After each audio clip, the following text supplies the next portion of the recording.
Bien, eh ben c'est encore nous, une fois de plus.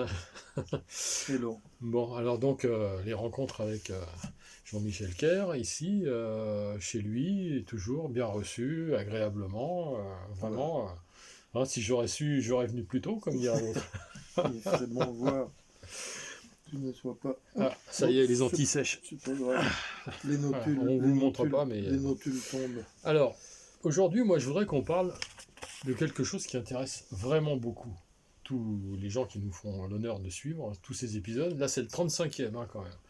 Qui l'eût cru? Parce qu'au départ, je t'avais dit, si on fait quelques vidéos, ce serait sympa. Tu m'avais dit OK. Mais moi, je pensais pas qu'on arriverait à la 35e. Hein, je te dis Moi non franchement. plus. J'ai tenu bon, hein. Ouais, ouais, ouais. Et Tu sais, 35 fois, en gros, 10 minutes, ça fait beaucoup de minutes. Pour c'est ceux qui ont bien. envie de reprendre dès le début, C'est bon courage. quelle constante. Alors, moi, je voudrais qu'on parle des Tchakos, mais je voudrais qu'on parle des Tchakos au niveau musical. C'est-à-dire pas savoir comment les choses se sont passées entre les différents membres du groupe, ça vous regarde, c'est Très bien, toujours. voilà. Mais parler vraiment de comment ont été faits les disques, pourquoi le premier, pourquoi le deuxième, pourquoi parce qu'il y en a quand même eu, si j'ai bien compté, 9, je Oui. crois. Monsieur, Bon, je sais plus, je ne compte plus. alors on va compter. Le Condor Passa. Alors, avant, tu veux Ah ouais, vraiment je veux une tout. chronologie? Ouais, chronologiquement tout. Bon, c'est sûr, hein. Ouais, certain, certain. Vous êtes- Alors, encore une fois, pour employer mon expression, non pas favorite, mais une des plus courantes, autant qu'il m'en souvienne. En tout cas, ma première participation, et je venais d'entrer dans le groupe, je venais Alors, d'être adoubé, quelle année? 1965. D'accord. Nous avons enregistré un 45 tours, à moins que cela ne fût un 33 tours format 45, je pense que c'était ça, c'était un Mhm. 33 tours avec 4 titres, Oui. deux par face. Mhm. Dans un petit studio de la rue, il me semble qu'elle s'appelait René Lénaud, sur les pentes de la Croix-Rousse, avant la Croix-Rousse, À Lyon, donc. à Lyon, bien sûr. Soyons précis, hein. Oui, oui. Parce que si jamais après les gens prennent leur plan Tchakos Ouh là là, et vont essayer de faire un pèlerinage dans tous les lieux, je il faut que ça risque. soit précis. Mais bien sûr, tu Voilà. t'imagines si je disais que c'était pas la bonne rue en plus Ben et voilà. que ça ne se passait pas. Donc pour l'instant, nous sommes à Lyon, rue René Lénaud, et le studio s'appelait Soder, S-O-D-E-R. Et c'était, alors je ne parle que de moi, pas par plaisir, mais pour situer Pour situer, oui, bien sûr. les événements et ce que j'ai vécu, en prenant encore des grands droits à l'erreur, à défaut d'autre chose.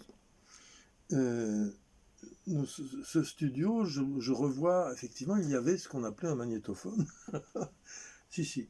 Magnétophone, donc. D'ailleurs, à l'époque, tiens, puisqu'on parle de magnétophone, c'était quoi comme magnétophone? Parce que ça C'est aussi, une très bonne question. intéressant. Et ça Alors, m'intéresse beaucoup. c'était un 8 pistes, Ouf. non? Moins que ça? Je pense que c'était un 2 pistes et qui pouvait atteindre une troisième parfois. J'exagère, les spécialistes riront, mais il existait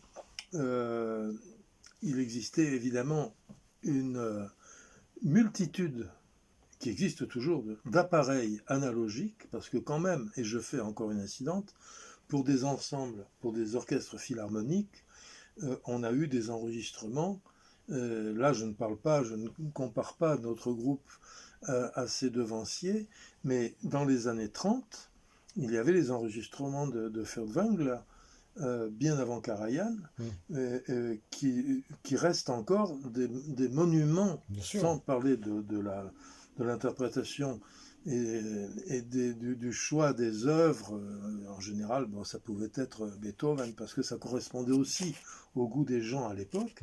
Mais les enregistrements faits sur magnétophone analogique 2 pistes, et non pas avec des micros de partout, mais et surtout des preneurs de son qui étaient des artistes incomparables. Bah, oui, parce qu'il y a la prise de son, il y a aussi le placement par rapport au micro, Exactement. au niveau des instruments et tout. Voilà. Ça, c'est un vrai métier. Hein. Donc, moi, ça me passionne, parce que je n'y connais rien, mais c'est complètement passionnant. Bah, tu connais quand même un petit peu, parce que vu le nombre de disques que tu as fait, forcément, au bout d'un moment, tu t'intéresses, tu vois ce qui se passe. C'est une très bonne chose, et je te parlerai d'un magnétophone Et je ferai encore une incidente parce que ce magnétophone, je l'ai vu pour la première fois lorsque je suis arrivé à Paris en 1962 avec mon cousin René-Pierre, Billy, René-Pierre Balme, mon cousin Germain, et nous étions partis.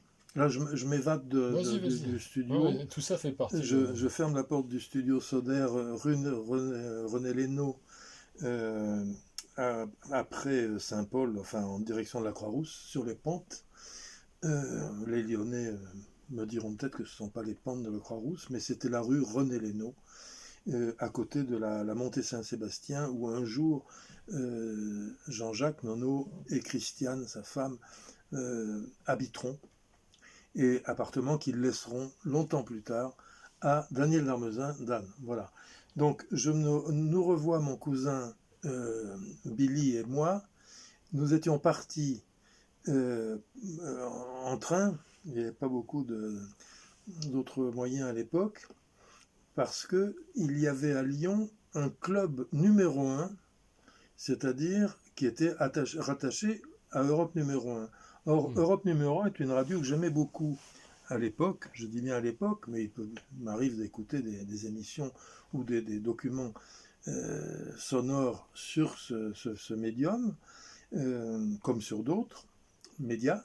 Donc, on était fasciné par Europe numéro 1 parce qu'il y avait des gens qu'on appelait des meneurs de jeu, qui étaient des gens, justement là aussi c'est en lien avec le studio, qui avaient une pratique du micro. Je ne parle pas de Maurice Biraud, qui était un type absolument génial et comédien fantastique, mais qui faisait partie de ça. Je parle de Jean-François Mansart, de Robert Villard, tous ces meneurs de jeu, tels qu'on les appelait. Et j'ai un jour travailler avec l'un d'eux, et ça pourra faire l'objet d'une autre émission, parce que ça a été une des grandes surprises de ma vie, et c'est lui qui m'avait appelé. Et Maurice Bureau, qui n'est pas forcément un cave qui se rebiffe. Oui, pas du tout. Pas du tout.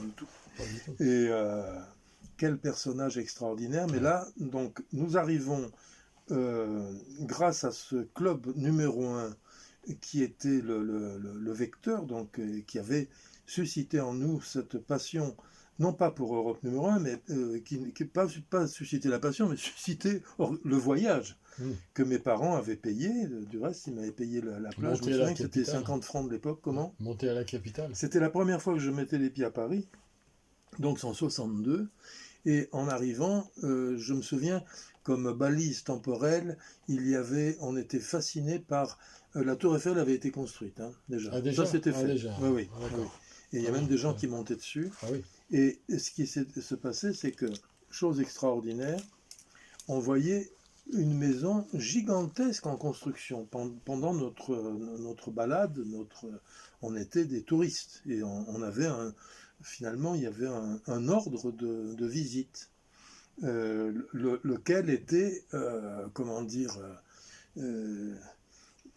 dont l'APEX était la visite des studios d'Europe numéro 1, 26 bis rue François 1er, derrière les Champs-Élysées. À l'époque. À l'époque, maintenant, bien sûr. Plus, et oui, et qui était un ancien hôtel particulier. C'est pour ça que je reviendrai à ce magnétophone.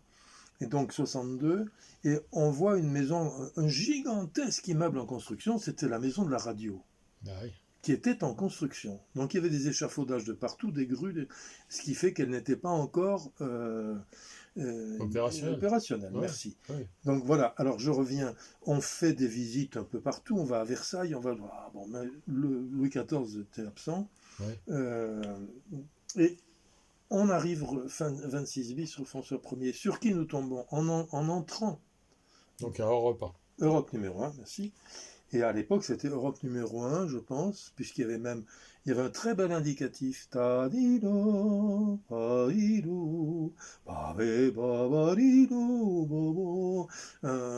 indicatif qui ressemble un peu à la musique aux musiques d'Hollywood. Je vais faire une incidente aussi. Sais-tu que le générique de RTL, tu sais qui l'a composé ? Je l'ai su. Michel Legrand. Voilà, Michel Legrand, avec lequel... Vraiment des grands musiciens qui s'occupent de générique, pourquoi pas.